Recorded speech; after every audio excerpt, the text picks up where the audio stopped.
শুভ সকাল। সকাল সকাল চা দিয়েই স্টার্ট করলাম।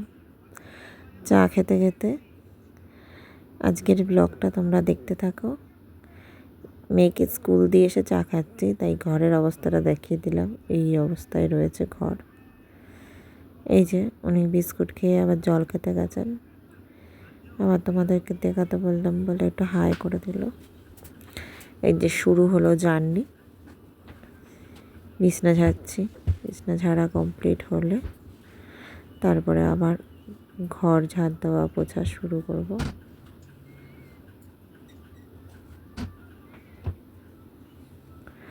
আমি এই কোলবালিশ দুটো জানলা খুলে দুটো দাঁড় করিয়ে দিই, মাঝখানে আবার গিয়ে উল্টে এপাশেরটা ওপাশে দিই, ওপাশেরটা এপাশে দিই। তাহলে কি রোদটাও পুরোপুরি ঘরেও আসে না, আবার বালিশগুলোও গরম হয়ে যায় একটু।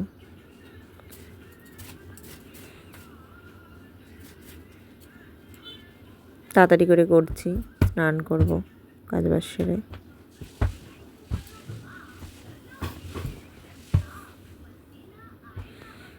কারণ হচ্ছে এতদিন শাশুড়ি অম্বাবচি করেছিল, তো উনি সকাল থেকে কাচাকুচি করছে, উনি তারপরে স্নানে ঢুকবেন, তার জন্য আমি তাড়াতাড়ি করে করছি। আমি বেরিয়ে এসে পুজো দেবো।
বিছানা ছাড়া কমপ্লিট, বিছানা হয়ে আছে, এখানে হচ্ছে দেখে দেখো।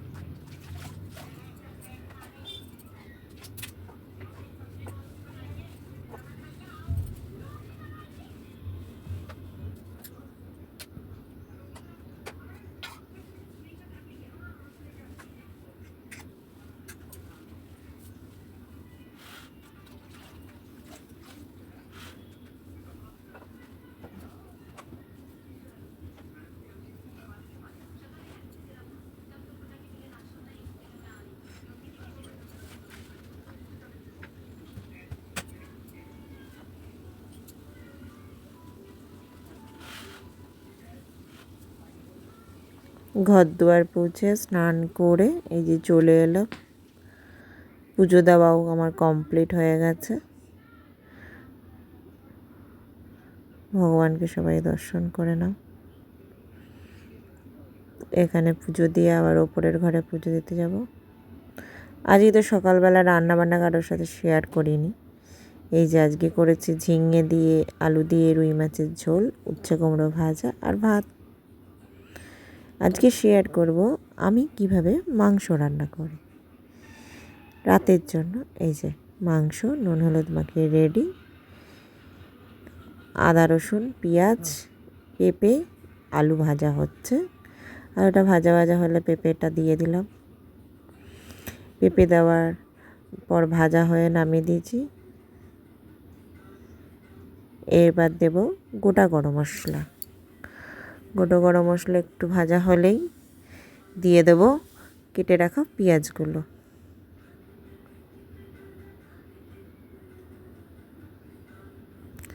এটা একটু ভাজতে টাইম লাগবে। এই যে অনেকটা ব্রাউন ব্রাউন হয়ে এসছে ভাজতে ভাজতে। আর একটু হলে এবার এই যে আদা রসুন বাটা, টমেটো কুচি, জিরের গুঁড়ো, হলুদ গুঁড়ো, লঙ্কার গুঁড়ো সব দিয়ে এই যে কষাচ্ছি। কালারটা কি সুন্দর এসছে। আমরা ঝাল কম খাই, না খেতে খেতে এই বাড়িতে ঝাল এখন হলে খেতে পারে না কেউ, বাচ্চাগুলোর সুবিধা হয়। এই যে এবার কষানো হয়ে গেছে, এবার মাংসটা দিয়ে দেবো। এবার আনেবাজে কষবে, মাঝে মাঝে নেড়ে দেবো।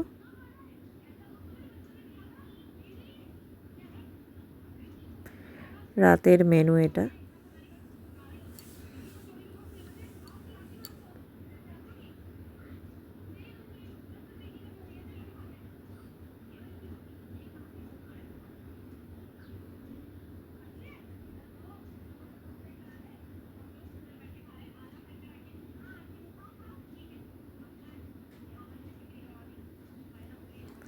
কষাতে মাঝে মাঝে এসে নেড়ে নেড়ে দিতে দিতে এই যে মাংস হয়ে এসছে। এবার গরম মশলা দিচ্ছি, গরম মশলা দিয়ে নামিয়ে ফেলবো।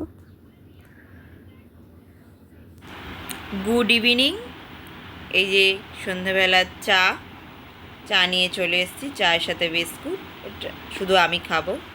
আর আজকে মেয়ে পড়তে যায়নি, ওর আন্টি একটু মানে অসুবিধা ছিল বলে আন্টি বলেছে আজকে পড়াবো না, তাই চাটা খেয়ে আমি পড়াতে বসবো। ওনার খাওয়া হয়ে গেছে, খেয়ে বসে রয়েছে, টিভি দেখছে এখন আমার সাথে। আজকে রাতের খাবার মাংস তো করেছি দেখেছো, আর মেয়ের আবদারে পোলাও বানিয়েছি, পোলাও আর মাংস। Good night.